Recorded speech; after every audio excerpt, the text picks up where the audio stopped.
Hello everyone. This is the part 4 of the presentation made on the topic IPv6, that is Internet Protocol version 6. So what we discussed so far,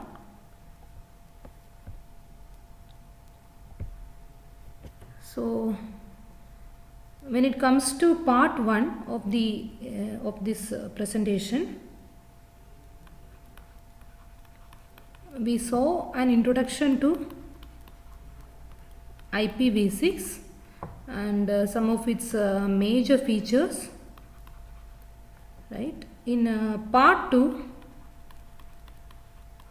we covered the main header of IPv6 and we have made a quick comparison between the IPv6 header and IPv4.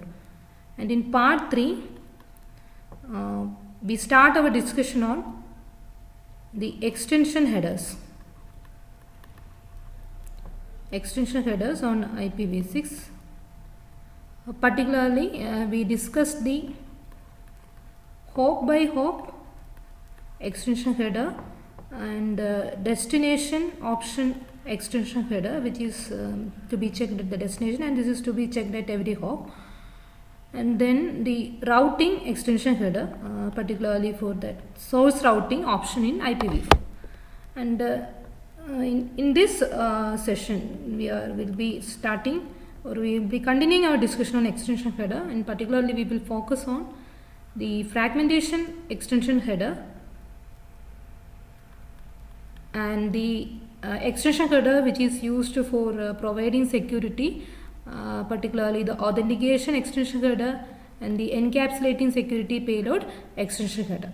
So let's start our discussion, starting with the fragment extension header in IPv6. So we already seen what is fragmentation when we discussed IPv4.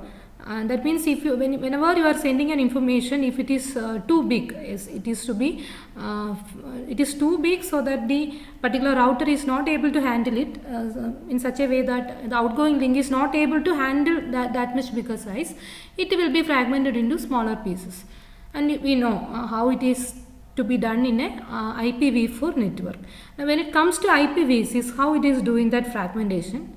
So the first thing you have to note down is, in IPv4 we are doing this fragmentation at every intermediate routers, but when it comes to IPv6 we are not doing this fragmentation at the intermediate routers. Instead it will be doing at the sender side itself, that is at the source itself. We will see how it is to be done.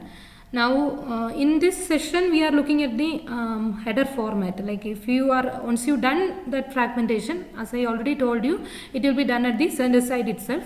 After doing fragmentation you have to give enough information to the destination, then only the destination can do the reassembly process. Okay, so how such information is passed to the destination? That is by means of the fragmentation extension header. So when it comes to IPv4, this fragmentation information is provided as part of the main header, and that you know a particular row is dedicated for providing information related to fragmentation. But when it comes to IPv6, it is provided as an option. It is provided as an option, that is by this extension header. Okay. And let's see how that extension header is looking. Why it is provided as an option, that I already told you, because fragmentation is not a mandatory functionality. It is not to be done for every packet, and those who are in need of doing fragmentation, so maximum we will try to avoid this fragmentation because it is leading to some unwanted overhead to the network, right? So why we have to give such an overhead to the intermediate routers or at the receiver side, because with every fragment you have to repeat this header, everything, right?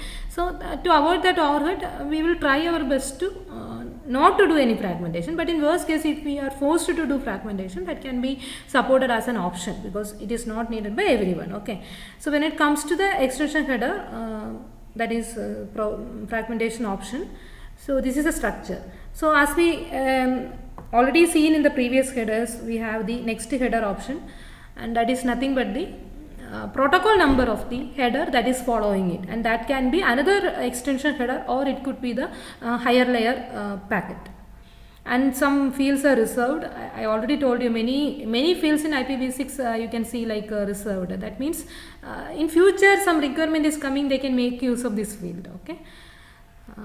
Then fragmentation offset, and you know the same concept as that of IPv6, and that is a relative position of the particular fragment with respect to the start first one, with respect to that byte ordering. That means for the very first fragment this offset will be 0. Suppose that particular fragment is containing a payload of size say 100 bytes, then 0 to 99 will be there in that fragment. Okay. Now what about the next fragment? It will be starting with the 100th byte. So its fragmentation offset field will be containing 100, and that also some kind of scaling down we saw in IPv6. And here also see how many bits are there for the fragmentation offset field. So here I have 8 bits followed by 5 bits. So this fragmentation offset is a 13-bit field, right? There are only 13 bits. So now this is something you have to take care, like see, it's 8 plus 5, 13. So if you are looking at an IP packet, when it comes to IPv4 or IPv6, it is having a size of 65,535 maximum, right? That is using 16 bits we are representing the particular payload length field, and that itself, if you are looking at IPv6, we have an option of jumbogram datagram where that size can be extended, but just look at the basic scenario. So when it is a 16-bit field, you know, the maximum packet size could be something like a 2 raised to 16, say -1, but see how you will be representing a byte with this number. So naturally, because here you are getting 13-bit field only, so a kind of division you have to do, right? 2 raised to 13. So using 13 bits, the maximum value you can represent is 2 raised to 13. So the difference is 2 raised to, the scale factor is 2 raised to 3. What is 2 raised to 3? That is 8. That means whatever be the actual fragmentation offset you are getting, you divide that value with 8, and that divided value will be stored here. Now at the receiver side, again it will be multiplied back with 8 to get the original value. So hope this is clear. I already discussed this in IPv4 also while we discussed the fragmentation concept. Now again some 2 bits are reserved, and this is our more flag, and you know what is the use of more flag. So it will indicates whether a particular fragment is the first one, last one. So we will get that idea about the position. Like more flag is equal to 1. What does it mean? More flags are fragments are yet to come. That means at the receiver side, this is going to help the receiver for doing the reassembly. Not only this field, this fragmentation offset together, everything is, and there is this identification also, because the receiver has to identify that all these fragments are part of a single packet. So that is by means of the identification. See how many bits are given for the identification field. There are 32 bits, right? But not, yeah, 32 bits. This entire row is given for identification, 32. But when it comes to IPv4, we are giving only 16 bits identification field. So here also we have an extension. Okay, and when a particular packet is getting fragmented, all the fragments will be having same value for the identification field. And at the receiver, by looking at the identification field, the receiver can collect the start that reassembly process, and he will understand that all of them are part of the same one. But now how he will identify the relative order, like which is the first one, which is the second one. For that we are using the fragmentation offset field, and that will give the relative position. By looking at that fragmentation offset field, you can just sort them out. And this is something like if whenever you are the receiver is getting a particular fragment, by looking at the more flag, the receiver will understand whether it has to wait for some more fragments to complete the reassembly process. So whenever it is getting a particular fragment with the more flag is equal to 0, that means it is a last fragment. Okay, so 1 means more fragments are yet to come. 0 means no one is yet to come. So simply this is the last fragment, so it will stop that reassembly process at that point. So that is how the more flag is going to help us. And if you look at that IPv4, we have one more flag called that do not fragment, something D. Okay, hope you remember. And such a field is not here, because it is they found that is not a needed concept. because if I am saying that you don't do any fragmentation, and two things are there. First of all, here we are doing that fragmentation at the center site itself, so there is no question of doing fragmentation and not doing fragmentation at the intermediate routers. And another one, what does it mean in IPv4? Slightly it is meaningful, because the intermediate routers are doing that fragmentation, and then the sender can say that when d is equal to 1, the sender is trying to say that don't fragment my packet. So naturally, when the router is forced to do that fragmentation, it will simply give an error like I want to fragment, otherwise I am not able to proceed, but the sender is saying that don't do any fragmentation also. So that is the idea, but anyway that is not needed, because here the fragmentation as a whole is done at the sender side itself. So no intermediate router is going to do fragmentation, so you don't have to mention that don't fragment also. Okay, hope it is clear. So that about the header structure. So in order to send a packet that is larger than the, so here we have a concept called a path maximum transmission unit, and that we will see. That means it is just like what is maximum transmission unit. At every router will be having this value, how much data that underlying data link layer is able to handle, like that. But when it comes to path maximum transmission unit, it is not the MTU of a particular subnetwork or data link layer. It is the MTU of the path that is being followed by your data from the sender to the receiver. So from the sender to the receiver, the information will be going through a set of intermediate routers, right? So all together in that particular path, what is the maximum transmission unit? And we will see how it is calculated, and actually this value is calculated by our ICMP version 6 protocol, and we will see when I am discussing ICMP version 6, I will tell you how this path maximum transmission unit is calculated. So for the time being, you understand it like this. From the sender, when I am sending an information to the receiver, on the way some intermediate routers will be there. So this is the path that is followed by my sequence of packets. So in this path, what is the maximum transition unit? For example, suppose this link is able to handle, say, a maximum transition unit of say 500 bytes. For this one, let it be 200, and for this one, let it be 100. Okay, spreading. So hope it is clear. So when this is the case, you just have to find out the one which is minimum of all this. So that means this is 500, this is 200, and say this is 300. So the minimum is 200. So if we are sending an IP packet with the size 200, definitely it can be passed through the entire path. Okay, so we are safe. So like that, we are calculating the path maximum transmission unit, and accordingly the sending node, the one who is sending the IP packet, is doing that fragmentation, or it is splitting the particular packet into different fragments. Okay, so see, it is to be done at the sender. It is to be done at the sender and not at the intermediate routers. So the header carries the information necessary to reassemble. So why we need this header? That is for making our reassembly process easier. Or reassemble the original packet back. All the relevant information that is going to help. This reassembly algorithm is there in the header, like fragmentation, offset, identification, more flag. So you have an idea. So we already seen what is next header. It is an 8-bit field that identifies the type of the next header. It can be an extension header or other higher layer. Reserved, initialized to all 0. Then fragmentation offset of 8 octet unit. So why it is mentioned like 8 octet? Because we are not, this value doesn't mean that this is the byte number. This is a group number where each group is some 8 octet size. That means whatever be the actual offset you are calculating, you are dividing it by 8. So that divided value you are representing there. So in effect it will be a kind of, for the first 8 octet I am giving a number 0, for the next 8 octet I am giving a number 1, for the third 8 octet I am giving another number. So what is that number? And that number for the of the very first 8 octet of a particular fragment will be represented in the fragmentation offset field.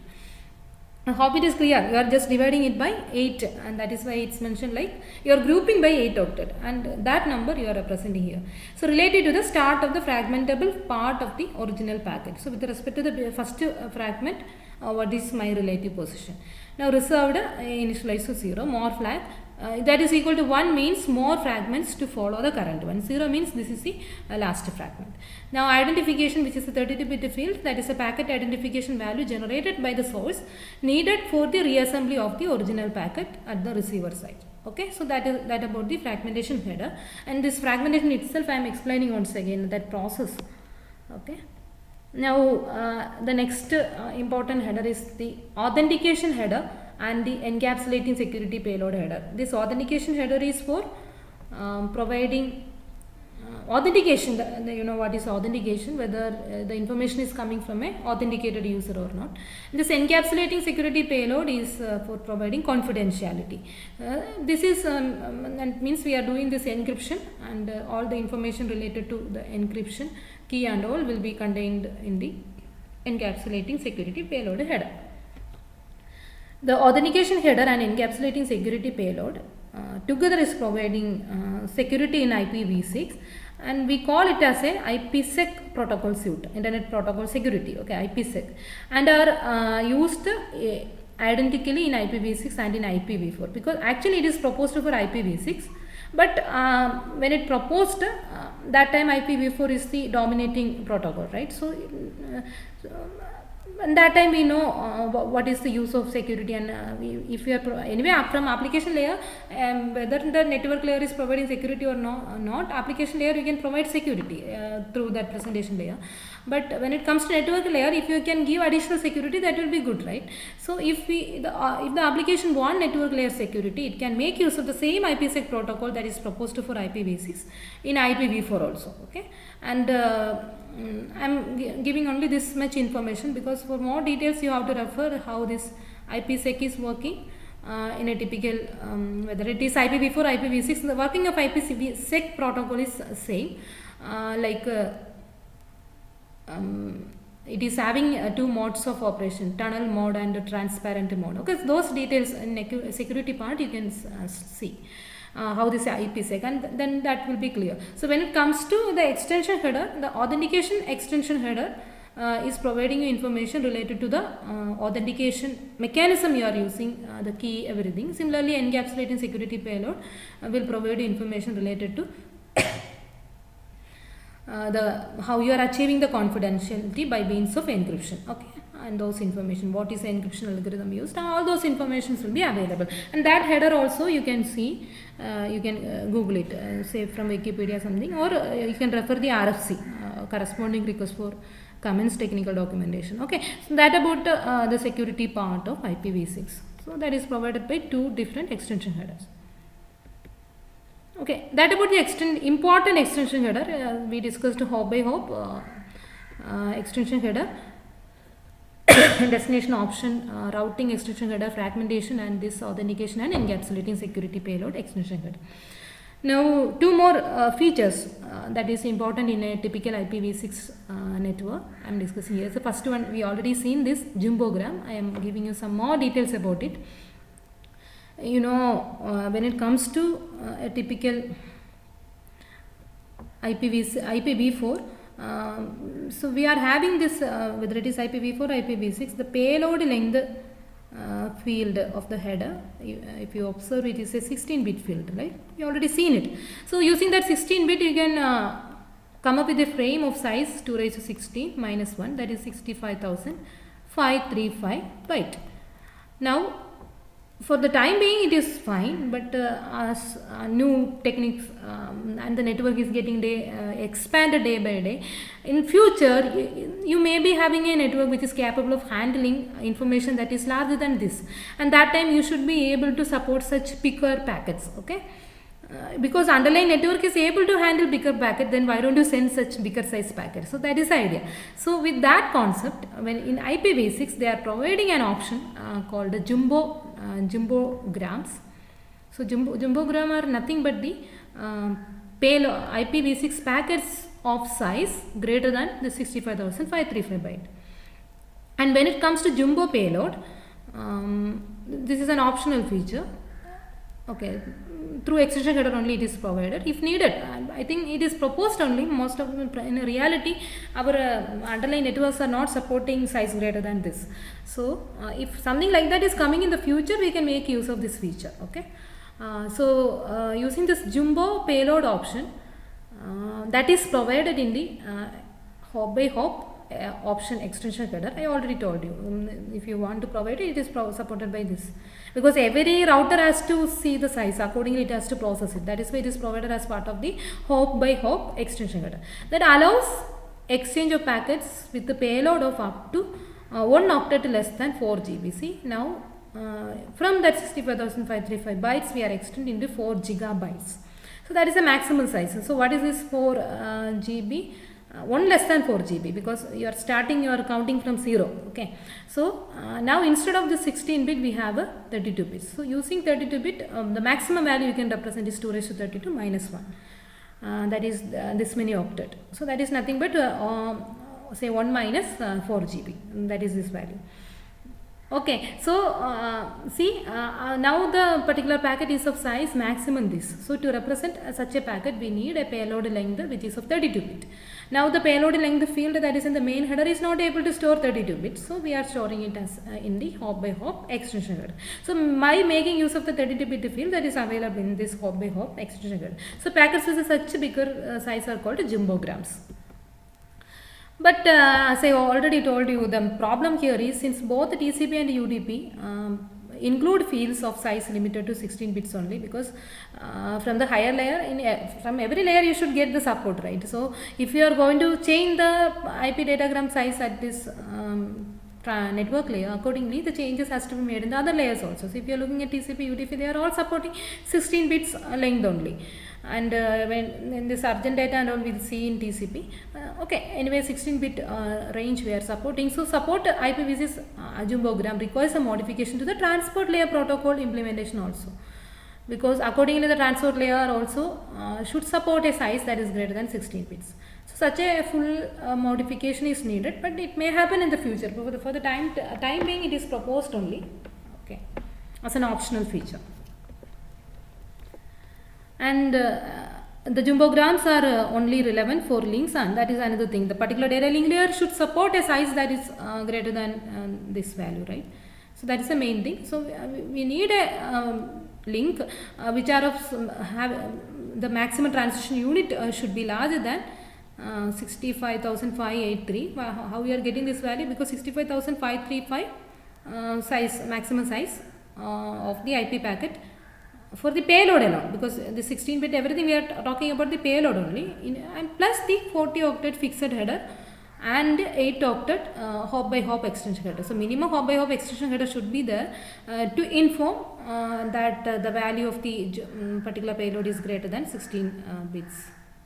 Greater than it is a jumbogram greater than 65,535. So when you are looking at a particular packet, if the size of the packet as a whole, because 65,535 is a payload size plus 40 octet size, 40 octet main header and 8 octet header for hop by hop extension header. So totally you are getting 65,583 byte. If the particular data link layer is supporting a maximum transition unit greater than this, then you can go for jumbogram. So only few link layer protocols can process such a bigger size octet. So that is the current scenario, but it may came in the future. So we already seen what is fragmentation. I am just listing out some features about it. So unlike in IPv4, IPv6 intermediate routers never fragment the IPv6 packet. This is what I already told you. Here there is no concept of fragmentation at the intermediate routers. Instead, it is done at the sender side itself. Because if you are doing that fragmentation at the intermediate routers, what is the problem? First router will be doing one type of fragmentation, depending on the maximum transition unit it can support. When it is going again on the way, again there may be another set of fragmentation. So it is giving unwanted complexity, overhead, computational complexity for the intermediate routers, right? So everything we can avoid if we are taking out the precaution at the sender side itself. So that is the idea that is used in IPv6. We are doing the fragmentation at the sender machine only. So the packet exceeding the size of the maximum transmission unit of the destination link are dropped, and this condition is signaled by packet too big ICMP version 6 type 2 message. So ICMP version 6 we will discuss. Already you've seen how that ICMP is working. Now ICMP version 6 is the ICMP protocol that is proposed for the IPv6 network. And in that ICMP version 6 protocol, we have an error message called the packet too big. Simply the word itself says the size of the packet is bigger than what is the maximum transition of, unit of the underlying link. And it is a type 2 message of IPv6. And that is to be sent to the original node. It is similar to what happened when you are setting the don't fragment bit in IPv4. Same process is happening here. That means in IPv4, if you are setting the do not fragment field as 1 and you are sending that packet to a particular router, and the router is not able to process it because you are saying that don't do any fragmentation, but the outgoing link is forcing you to do fragmentation. So it is the router is in a dilemma, and it will reply an ICMP error message. A similar ICMP error message will be sent, but here in IPv6 there is no concept of do not fragment, nothing. But the concept here is the intermediate routers are not at all allowed to do any fragmentation. If fragmentation is to be done, that is done at the sender side itself. The intermediate routers never do any fragmentation. So that is the problem here. So if the intermediate routers are forced to do fragmentation, as per rule they are not allowed to do fragmentation. It will send an error, and the error is the obvious error, that is packet too big error, special one, because here we can't say that the do not fragment field is set. So that concept is not here. Okay. So end nodes in IPv6 are expected to perform the path maximum transition unit discovery, and this is done with the help of the ICMP version 6 protocol. We will see how it is to be done. I already told you you are going to find out the maximum transition on unit of the path from the sender to the receiver, and that is to be calculated by all the end nodes, so that all the end nodes are now knowing what is the maximum transition unit the path can support. Accordingly, it has to do the fragmentation and to determine the maximum size of the packet to send, and the upper layer protocol is expected to limit the payload. So first thing, every machine will try to avoid this fragmentation completely. So how it can avoid the fragmentation, and that is up to the upper layer protocols. If the upper layer protocols are giving an information to the network layer in such a way that the maximum means the total packet size is less than the path maximum transmission unit, then there is no problem. The network layer can simply forward the data. But if the upper layer protocols are not reducing the size of the information given to the network layer, then the network layer has to do the fragmentation. That is also done at the sender side. Okay. So maximum we will try to avoid that fragmentation by forcing the higher layer protocol to give a smaller size packet to the network layer. So however, if the upper layer protocol is unable to do so, the sending host may use fragmentation extension header. So if there is fragmentation, all the information that is needed to reassemble the packet at the receiver side will be containing in the fragmentation extension header, that we already seen how this header is looking, in order to perform the end-to-end fragmentation of the IPv6 as well as the reassembly. Okay. So with this I am winding up the discussion on IPv6 header and extension header, but we will continue the IPv6 further in the subsequent parts, because what remains is the addressing, that is IPv6 addressing. So we already seen IPv4 addressing. Now we should see how addressing is done in IPv6. So okay, how addressing is done in IPv6, and that we will see in the next part. Okay, thank you.